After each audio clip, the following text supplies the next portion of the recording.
Hey guys, FilthyRobot here, bringing you another guides, tips, and tricks video, and this time we're going to be talking about city-state suzerain bonuses, taking a look at the available bonuses in the game and talking about which ones are really strong and which ones you could probably do without.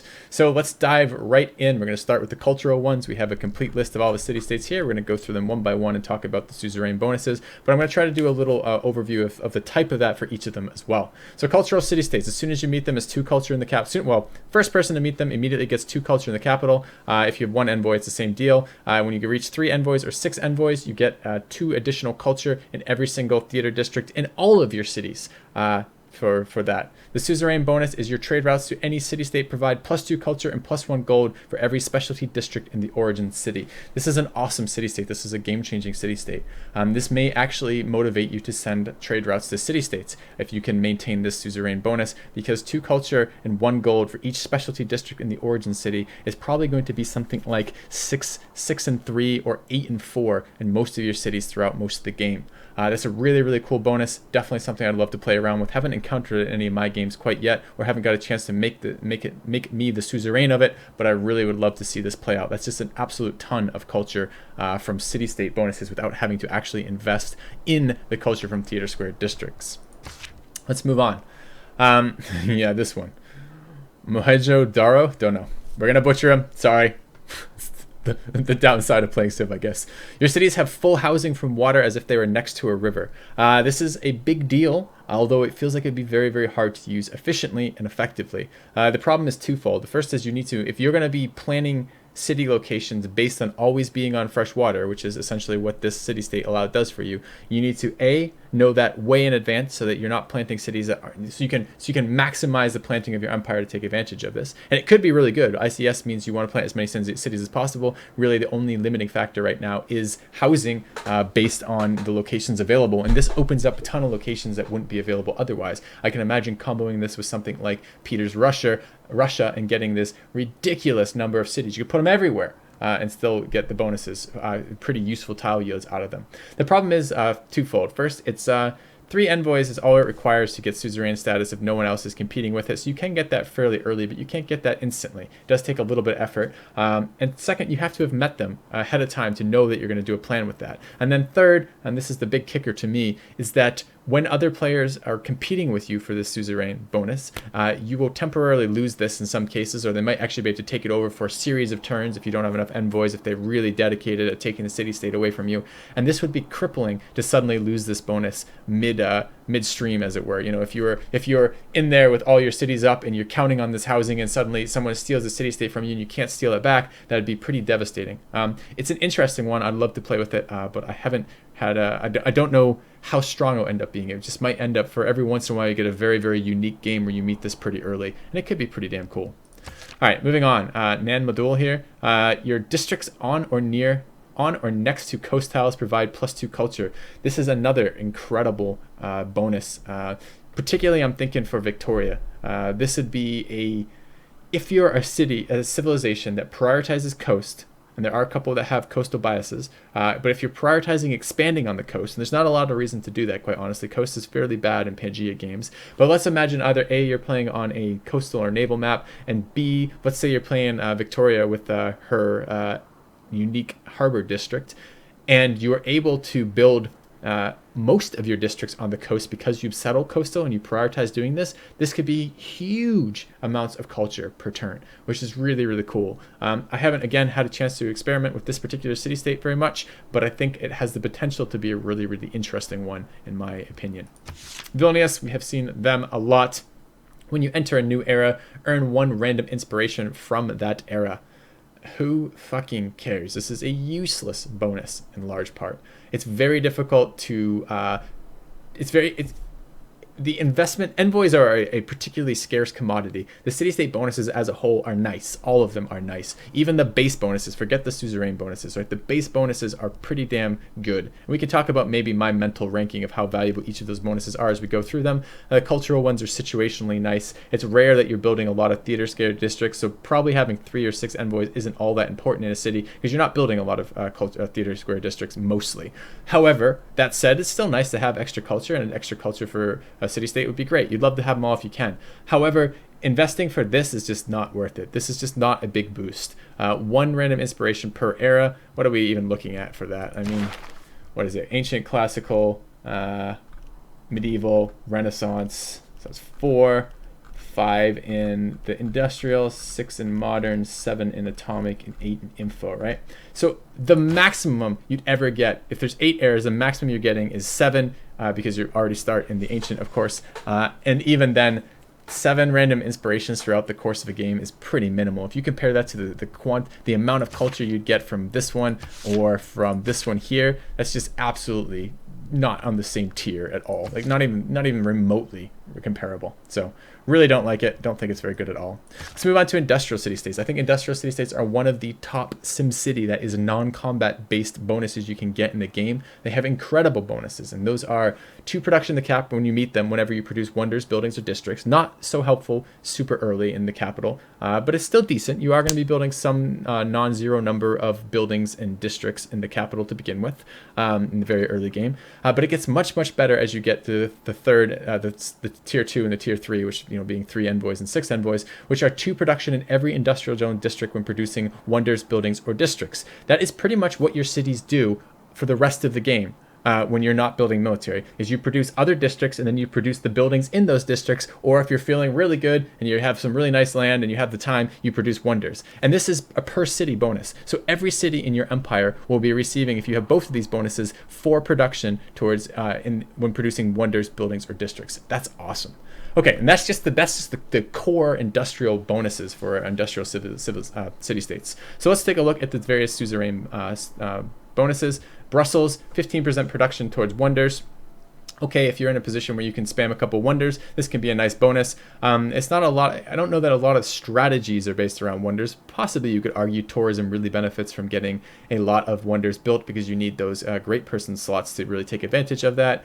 And of course, wonders are nice in general, but I don't know that you can really design a strategy around it. This feels like an incidentally nice bonus. If I can secure it easily and I'm building a nice wonder, I might spend a little bit of resources to do it, but I really wouldn't want to spend many more resources than just getting the 3rd tier of the production out of the city. I don't really feel like competing for this particular suzerain bonus very much, because I just don't think it's powerful enough to worry about wasting envoys above and beyond the bonuses we're getting in these cities. Looking at Buenos Aires, your bonus resources behave like luxury resources, providing 1 amenity per type. That's pretty damn awesome. There's a fair number of bonus resources. That would be something like cattle, stone, copper, crab, fish. There's a lot of them. That's a hell of a lot of amenities. I'd love to see how this synergizes with Monty. I wonder if Montezuma, if the Aztec get an additional combat strength per amenity from this. I'd really love to know the answer to that. So if any of you viewers happen to come across a game where you're playing Aztec and you also get Buenos Aires, please feel free to post in the comments. I'd love to know. It sounds pretty damn cool though. This is a hell of a lot of amenities. Amenities don't seem super important because it seems like most of the time you're able to compensate for that and just spam as many cities as you want. But there are reasons to do this. It lets you grow very tall, which is nice. It gives you lots of production bonuses, even more production bonuses for being ecstatic in your all your cities, and this is a pretty damn good one. This is going to be a lot of amenities. Oh, maybe I wonder though. You know what? I might have misread this, since that may not be 1 luxury. So it might be 1 amenity per type, in which case it wouldn't be 4 copies, which makes that a lot different. I really wonder now which way that goes. If it treats it like, if you get 4 copies, if cattle gives you 4 copies of an amenity cattle, that would be great. If it only gives you 1 copy, it's significantly less good. Still decent, but a lot less good. I really would have to test this, and I don't know the answer to that one way or the other. Cool. One other thing we can ask you guys to check out for me, but certainly I'd be interested in hearing how that, potentially how this works out. All right, Hong Kong. Your cities get 20% production towards city projects. This seems very weak to me. The only time you really want to be running city projects are if you're really beelining a specific great person, maybe like the economic great person, I think it's Adam Smith, something like that, who gives you the extra economic policy. That one's really good. Or maybe in the end of the game when you're trying to finish your space projects up a little bit faster. I don't even know if this counts towards the space project stuff, but it would allow you to do things like run repeated science projects and your campus projects in all of your cities to get faster great people that will let you speed up the space project. Feels like a pretty weak bonus to me overall. Toronto, this one is amazing. The regional effects from your industrial zone and entertainment districts reach 3 tiles further. It's so amazing because at the moment the best strategy is to put as many cities down as you possibly can, and then getting area of effect production and happiness boost or towards that is just unbelievably good. This is probably one of the best bonuses in the game right now, especially with the ultra wide empires that people are building. So this is so strong. That, by the way, brings it from AoE 6 to AoE 9. So it's a 50% increase in range, and AoE 9 includes a lot more cities than AoE 6, which is pretty damn good. All right, moving on. Military city-states. These are really good to find in the early game because you get this +2 production in the capital when producing units. And if you think about your early build orders, it's something like scout, builder, settler, military units somewhere in there. Like you're building 5 or 6 or 7 or 8 units back to back in the early game. And 2 production in the early game that's a whole nother population point essentially, but it's just working production that you get from meeting military city-states. This is probably my favorite type of city-state to meet first in the early game when I get that free envoy for meeting them. So they're just as a whole really good in the early game. In the mid to late game, they're only good if you're doing a lot of warring. And a lot of times those bonuses just aren't going to be very useful for that. Let's take a look at their tier 2 and tier 3 bonuses. +2 production in every encampment district when producing units. You don't tend to build encampment districts in all your cities. It just isn't necessary. This tends not to be all that strong of a bonus. Maybe the exception being if you're like horseman rushing someone, you only have 1 horse in your empire, which means you have to build encampments to build them. Then this would be nice to get more of the horsemen as soon as possible. And then of course the additional tier 3 is just that bonus again. Not so great, the tier 2 and 3 tier 2 and tier 3 bonuses. So not all that exciting to be getting military city-states as suzerains just for the bonuses, but unlike, for example, the industrial ones, which it is very exciting. But let's take a look at the actual bonuses. Your encampment districts provide +1 trade route capacity each. This is really cool, but it runs into the same problems that this guy does with the housing one, is that every time you lose suzerain status, you're going to lose your ability to send out trade routes. I don't think it impacts your trade routes that are already happening, that have already been sent out, but it will impact your ability to send out new ones until you up your trade route capacity again. So potentially this is awesome because it means you could do something like, imagine a Victoria game where you're building your unique harbors and you're getting a trade route from harbors, and you built your commerce hubs, and that's a trade route, and then you built your encampments in every city, and that's another trade route. That'd be 3 trade routes per city. That would be disgustingly strong. You will have to fight for this bonus though. Players are not going to want to let you do that, not let you stack up all these free trade routes, and every time you lose this bonus, you're going to have to get it back before you can send out trade routes again. But that's a really sick bonus. That's a very high powered one. Kabul. Your units receive double experience for battles they initiate. It's interesting, it's kind of fun, but it doesn't feel all that impactful to me. Yeah, experience matters a little bit, but again, this has always been the case of multiplayer play versus single player play. It is much easier to keep your units alive in single player than it is in multiplayer because multiplayer is mostly played simultaneously. Now the modding is changing that out a little bit. We may have some turn-based multiplayer, in which case this bonus is going to get better, and it's already a pretty awesome bonus in single player because it really allows you to maximize your experience gain by keeping the units alive and not letting them get killed before you can move them away, the high promoted ones. What do I think about the bonus itself? So. Getting high level promoted units is awesome, but and getting double is quite nice for that. But a lot of units just aren't going to be in the position to do that. Mostly melee units, for example, probably won't be doing a lot of slamming. They spend a lot of time fortified. It will certainly be really good on ranged units. I imagine it should combo very well with like your infinite range artillery with lots of observation balloons or something like this, or probably any naval unit. It's going to be fun. It's going to be one of those bonuses that you like having because it's a lot of fun to promote units, but I'm not sure it's actually going to be all that impactful across the course of the game. But maybe I'm wrong. Maybe those bonuses really will be so impactful that it makes a difference. Mostly when I look at the promotion building bonuses though, I'm like, so bonuses, not that great. All right, Preslov. Your light and heavy cab units have 5 strength when fighting on hill tiles. This bonus is not something you should ever focus on too heavily, quite honestly. It just is too situationally useful. There are a lot of hill tiles. You will have fights in hill tiles if you're fighting someone, but most of the time you're not going to be able to say, yeah, I'm going to only fight on hill tiles because I have this bonus and get this bonus. So it's going to be one of those bonuses that sometimes it's applied and sometimes it's not, and most of the time you're not going to really have the time to figure out if it is or isn't because you're trying to make moves and get through your turns and you don't really care, and it's just situational anyways. So pretty mediocre bonus here. Valletta gives you city center buildings and encampment district buildings can be bought with faith. Cost of purchasing ancient, medieval, and Renaissance walls is reduced, but they can only be bought with faith.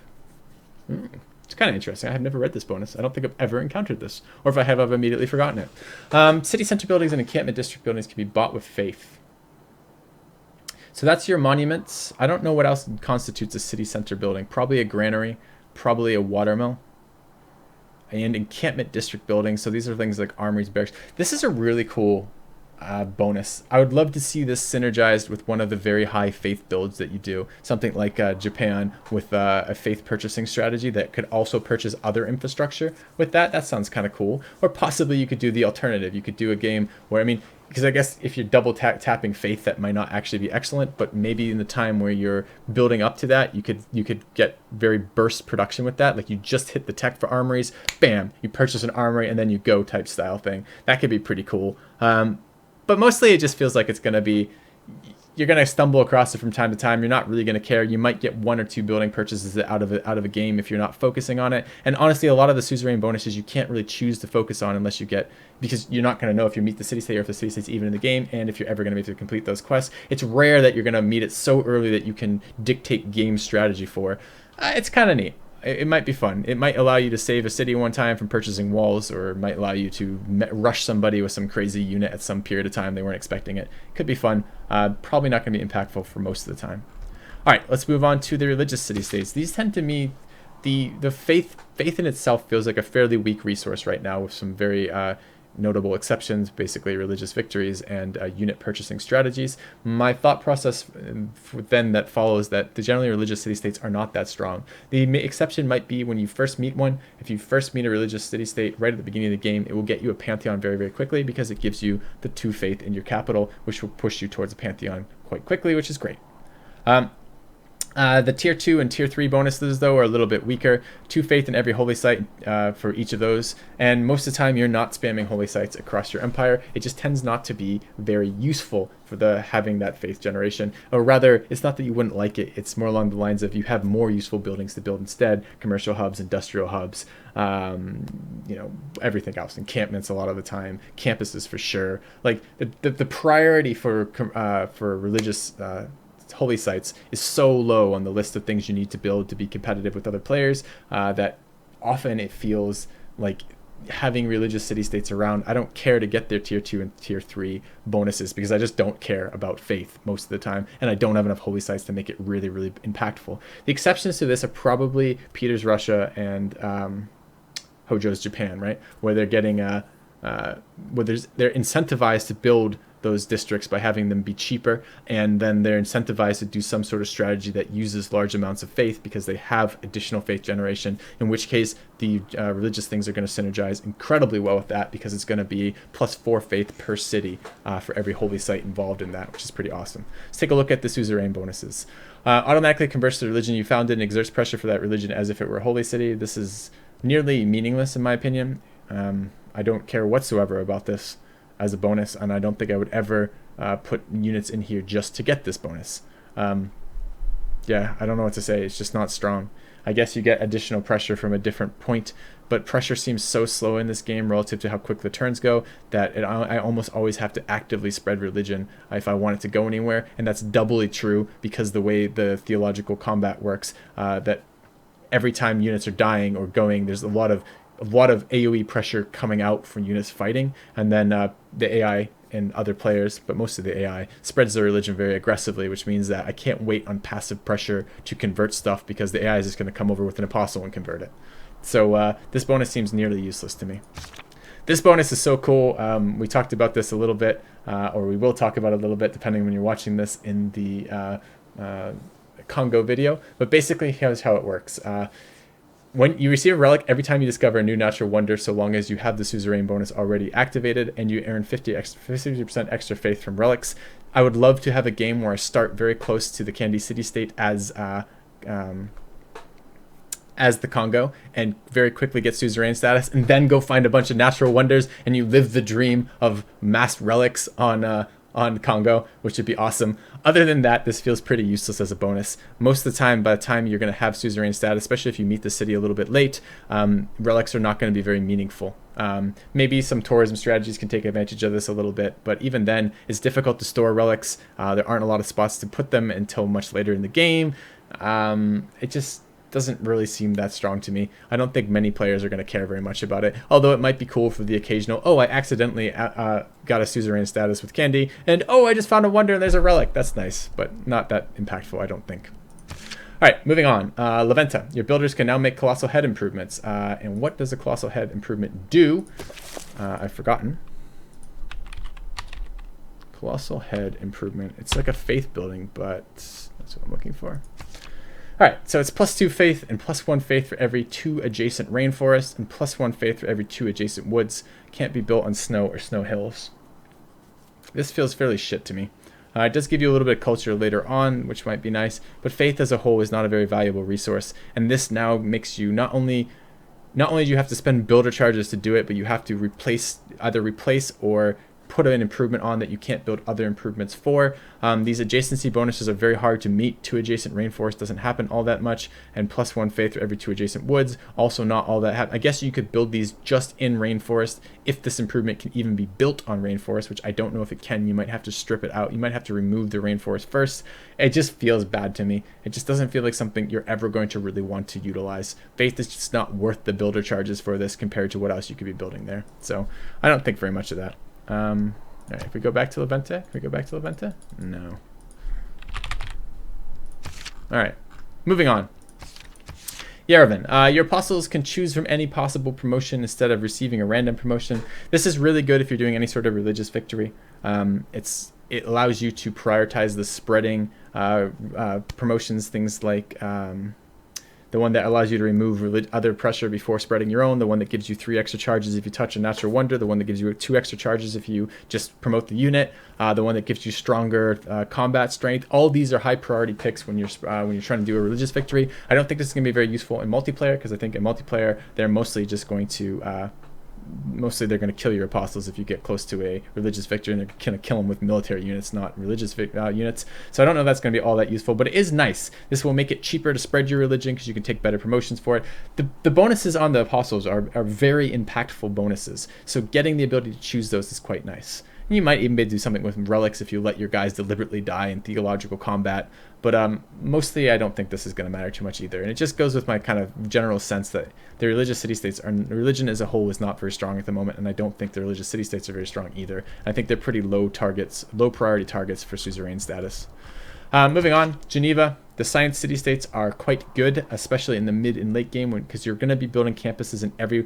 If you're guaranteed only 3 districts in a city, I think you would be commerce, industrial, campus in every single city, every single time. So just by that logic, the ones that boost those are going to be the most interesting ones. And probably the ones that boost gold are going to be even not quite as good, because production is better than gold. 2 production is better than 2 gold. I think it is 2 gold, not 4, right? No, it's 4. But 2 production is probably better than 4 gold as well. So just in general, what you're going to see from that is you're going to see the industrial, the science, and to a lesser degree the gold ones being very, very powerful. And I don't think there's any reason that would be an exception for Geneva.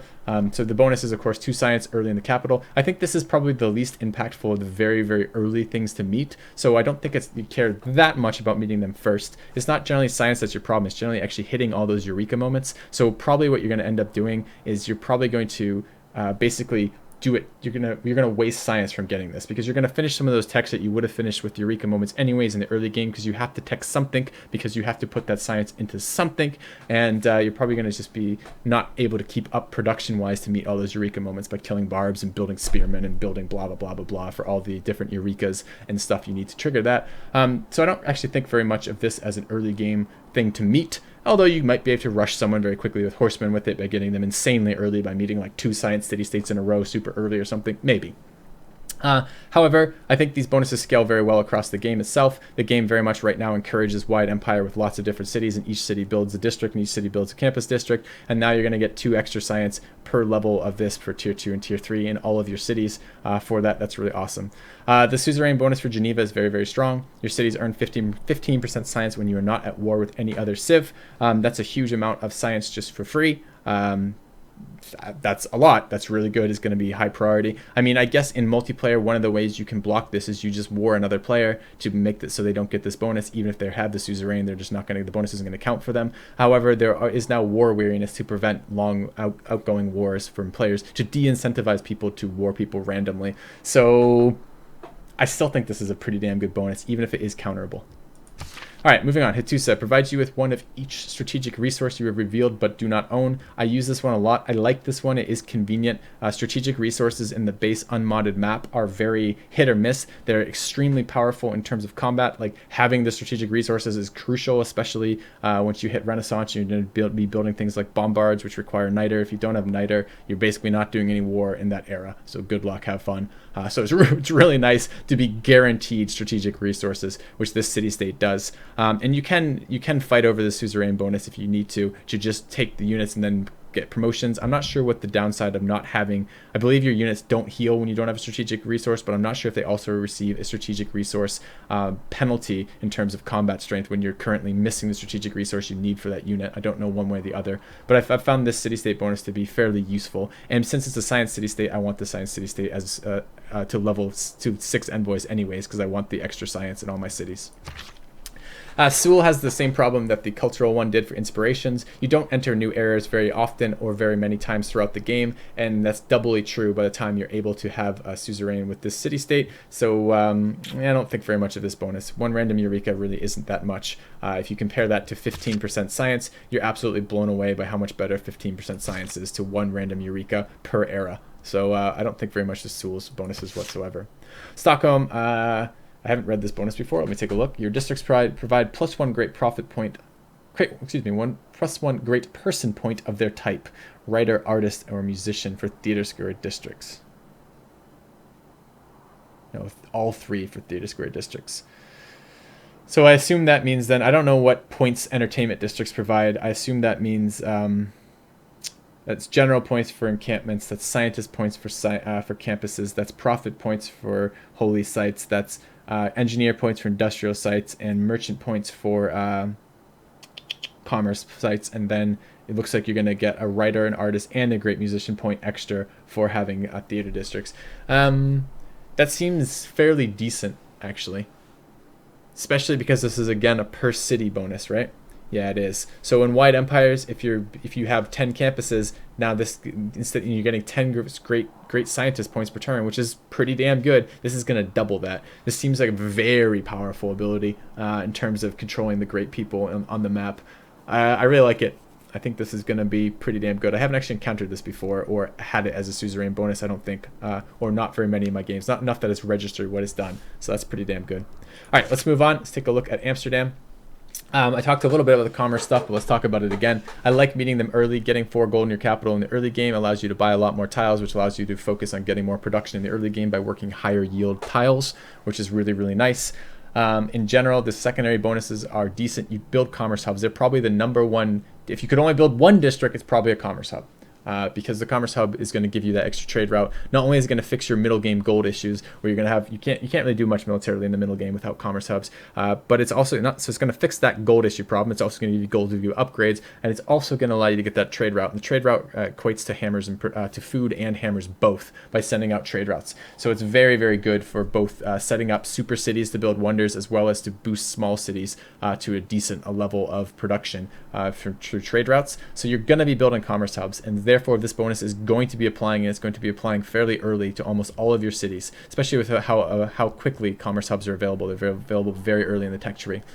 So these bonuses are good. An additional +4 and then +8 when you have both of them per city. It's not bad. Gold itself is not amazing, but having at least a decent amount for upgrades and tile purchasing throughout the game is going to really help your overall play. So I think they're worth prioritizing a little bit. Probably in the late game, not as important as the science bonuses, and probably not as important as the production bonuses throughout the mid game, but I still think having these bonuses for tier 2 and tier 3 bonuses are quite good if you can afford to do that with your envoys. Let's take a look at the individual boosts. Suzerain status for Amsterdam. Your trade routes provide cities 2 foreign cities, earn +1 gold for each luxury resource at the destination. That's shit.